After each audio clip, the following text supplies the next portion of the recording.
quand tu fais de la chasse, quand tu fais de la pêche, quand tu fais de la trappe, t'as tout le temps un côté « Ah, j'ai hâte d'aller dans le bois, j'ai vraiment hâte ». C'est vraiment quelque chose que... C'est comme une piqûre que tu te fais. Tu fais comme « Ah, stiche, il va falloir que j'aille dans le bois pour préparer ça, ça, ça ». Fait qu'à chaque fois que je marche, je m'arrête, je check si ça date d'aujourd'hui. Mais comme là, ça date vraiment pas d'aujourd'hui, fait que ça doit être Parce que d'hier. c'est gelé. Ouais, fait que là, check, là, même je pèse dessus, puis ça cale. Fait qu'autrement dit, c'est vraiment loin. Là.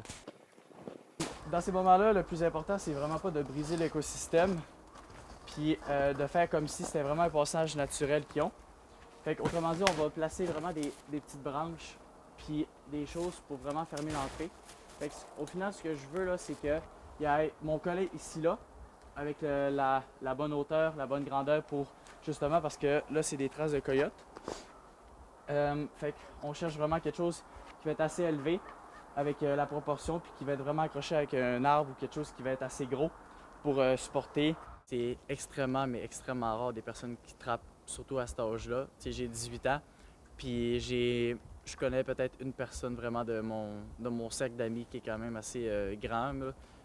Je vous dirais que c'est plus un genre d'héritage que quelqu'un laisse plutôt qu'une passion que quelqu'un vous donne ou peu importe. Ici, on est dans un coin où il y a beaucoup de conifères, fait que ça fait en sorte que la forêt est dense. Puis avec toutes les traces que j'ai vues à côté ici, là, on est vraiment par rapport à une martre ou plutôt aussi pécan, mais c'est plus rare dans mon côté. Fait qu'on s'enligne sur un piège 120 quand tu mets la viande dans le fond, ici là. Ce que ça va faire, c'est que l'animal va se mettre ici, il va monter, puis ben lui, il va comme se donner un swing. Puis ce que ça fait, c'est que ça le déclenche. Normalement, je suis censé mettre soit une odeur à l'intérieur dans le fond, proche du grillage là. Le grillage, il sert justement à faire sortir l'odeur puis à avoir vraiment un espace là-dessus.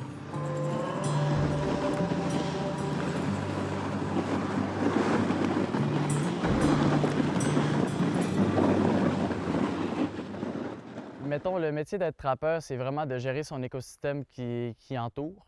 Mais c'est vraiment de gérer les animaux, la population, tout ce qui est prospection. C'est justement ça pourquoi tu fais ça. C'est vraiment pour voir le nombre de populations d'espèces. En même temps, tu gères aussi tout ce qui est feuillu, biodiversité, la faune, la flore.